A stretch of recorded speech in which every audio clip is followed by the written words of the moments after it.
कई बार प्रतिरोध नापने के लिए जो विभवांतर और धारा में वक्र खींचे जाते हैं, आप वाकिफ हैं। वाई अक्ष पर धारा आई को लिया जाता है और एक्स एक्सिस पर वोल्टता वी को लिया जाता है। ऐसे में अगर थीटा वोल्टेज की एक्सिस से नापे तो आर बराबर कोट थीटा प्राप्त होगा। ये परीक्षा में जल्दबाजी में जो बच्चे गलतियां करते हैं उनमें से एक है। वो ये ध्यान नहीं देते कि वाई एक्स पर क्या लिखा हुआ है और एक्स एक्सिस पर क्या लिखा हुआ है। वो केवल ग्राफ देखते हैं और टेन थीटा का आंसर लिख के आते हैं। तो परीक्षा में प्रश्न में ये विशेष ध्यान रखें कि वोल्टता कौन सी एक्सिस पे ले रखी है और विद्युत धारा को किस अक्ष पर स्थान मिला हुआ है, उसके आधार पर हम प्रतिरोध की गणना करते हैं। प्यारे विद्यार्थियों, ओम का नियम दिखने में बहुत ही सरल है और वास्तव में ये सरल भी है, लेकिन प्रतिरोध आर के दो पार्ट होते हैं।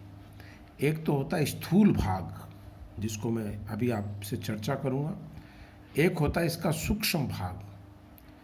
ओम प्रतिरोध को समझने के दो तरीके हैं, सूक्ष्म भाग, इसका माइक्रोस्कोपिक व्यू, और एक होता है इसका स्थूल भाग या मैक्रोस्कोपिक व्यू। तो मैं पहले आपको माइक्रोस्कोपिक की बजाय मैक्रोस्कोपिक व्यू बताता हूँ। अगले पेज पर आपको इसका माइक्रोस्कोपिक व्यू बताऊंगा, उससे हमें कई सारी जानकारियाँ मिलेंगी।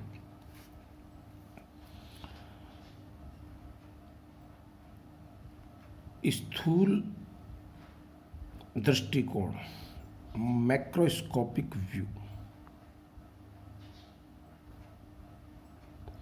स्थूल दृष्टिकोण वो होता है जो प्रतिरोध को देखभाल करके आप अंदाजा लगाओ। इसके अनुसार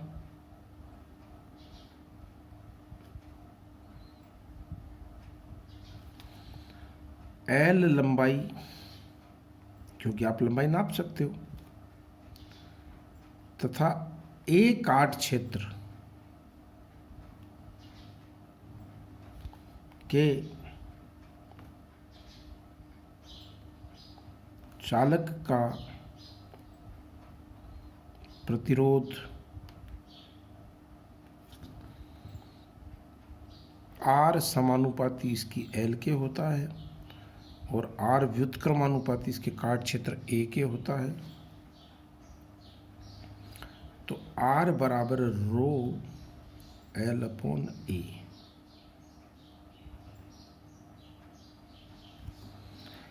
इस प्रकार जब आप प्रतिरोध का परिवर्तन उसकी लंबाई और काट क्षेत्र के पदों में लिखते हैं तो इसको हम स्थूल पार्ट कहते हैं।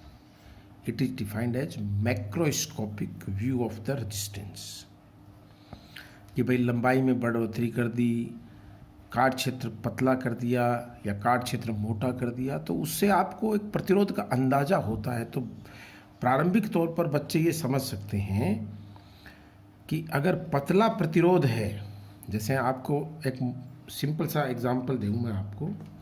मान लीजिए एक ये जो मेरा पेन है, इतना मोटा प्रतिरोध है, चालक तार है, और एक ये रिफिल मैंने दूसरे पेन की निकाल के रख दी। अब आप में से कोई भी बच्चा कह सकता है कि दोनों की लंबाइयाँ समान हैं, लेकिन दोनों के काट क्षेत्र अलग अलग है। ये पतला है, ये मोटा है, ये देख सकते हो आप, ये इतना मोटा है और ये बहुत ही पतला है। तो काट क्षेत्र जिसका कम होगा उसका प्रतिरोध ज़्यादा होगा। तो पतले तार का प्रतिरोध ज़्यादा होगा, मोटे तार का प्रतिरोध कम होगा।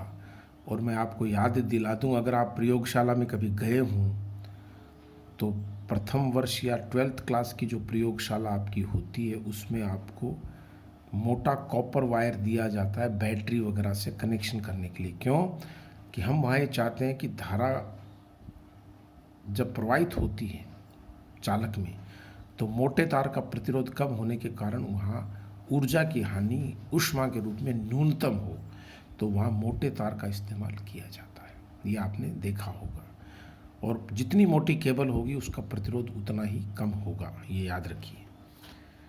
तो ये देख करके उसकी भौतिक विमाएं देख करके, फिजिकल डायमेंशंस देख करके जो अंदाज़ा हमें प्रतिरोध का लगता है वो उसका स्थूल गुण है। तो R समानुपाती L, R समानुपाती 1/A। प्यारे विद्यार्थियों, तो ऐसी अवस्था में R बराबर हो जाएगा रो L/A। अब आप देखिए कि इस पे किस तरह का प्रश्न आ सकता है। इस पे इस तरह का प्रश्न आएगा कि R बराबर रो L/A। पहला सवाल जो आएगा, यदि तुलना के सवाल आए, यदि A समान हो तो आप देखिए R2/R1 दो प्रतिरोधों की तुलना L2/L1 से हो जाएगी। दूसरा पॉइंट, यदि L समान हो तो R2A2 बराबर R1A1 हो जाएगा। लेकिन जो प्रश्न प्रभावित करता है, बच्चों को मुश्किल में डालता, वो ये है, यदि तार को खींच दिया जाए या चालक को खींचकर लंबाई बढ़ा दें, दुगनी कर दी, आधी कर दी, चौथाई कर दी, चौथाई बढ़ा दी, तो खींचकर लंबाई में बदलाव करें तो प्यारे बच्चों क्या नहीं बदलेगा? तार के पदार्थ का आयतन नहीं बदलेगा। खींचने से आयतन नहीं बदलता कभी। तो मैं आपको बता दूं, R समानुपाती L² होगा। क्यों? क्योंकि A × L को कांस्टेंट मानना पड़ेगा, आयतन को। इसका मैं कारण बता देता हूं। क्योंकि तार के पदार्थ का आयतन L × A बराबर नियतांक होगा, और ऐसी अवस्था में प्यारे विद्यार्थियों R समानुपाती L² आ जाएगा। और ये प्रश्न बच्चों को परेशान करता है। इसमें भी एक और नई बात बताऊं, यदि ऐसा प्रश्न हो कि L में X% वृद्धि करी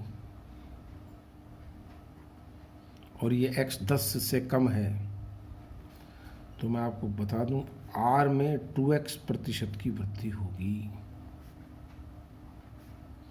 ये प्रश्न कई बार परीक्षाओं में, कॉम्पिटिशन्स में भी पूछते हैं और आपके यूनिवर्सिटी की एग्ज़ामिनेशंस में भी। आप कभी जब बड़े होकर के नेट का एग्ज़ामिनेशन देंगे या स्लेट का एग्ज़ामिनेशन देंगे या कोई भी कंपटीशन फाइट करेंगे, तब आपको मेरी बात याद आएगी कि हाँ, हमें सर ने बताया तो था कि तार की लंबाई में अगर X% वृद्धि कर दी जाए तब उसका प्रतिरोध क्या होगा। तो प्रतिरोध में 2X% की वृद्धि होगी अगर X का मान 10% से कम, 10 से कम है। जैसे 2% की वृद्धि करेंगे तो 4%, 3% की वृद्धि करेंगे तो 6%, 3.5% की वृद्धि करेंगे तो 7%।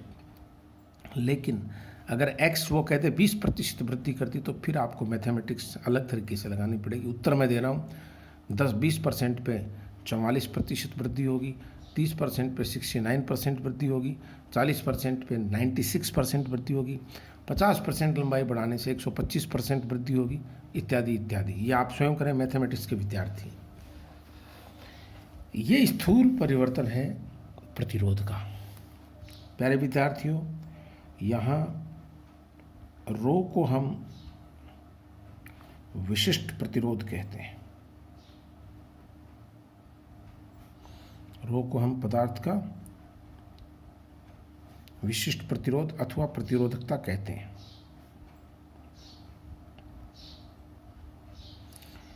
इसका जो मात्रक है, R का ओम है, तो ओम × मीटर होता है। ये जितना ज़्यादा होगा उतना ही पदार्थ कम धारा को प्रवाहित होने देगा। इस रो का मान m/ne² होता है। ये इसका माइक्रोस्कोपिक व्यू ऑफ रेजिस्टेंस कहलाता है। यहाँ m क्या है? मैं अगले लेक्चर में इसी चीज़ को जारी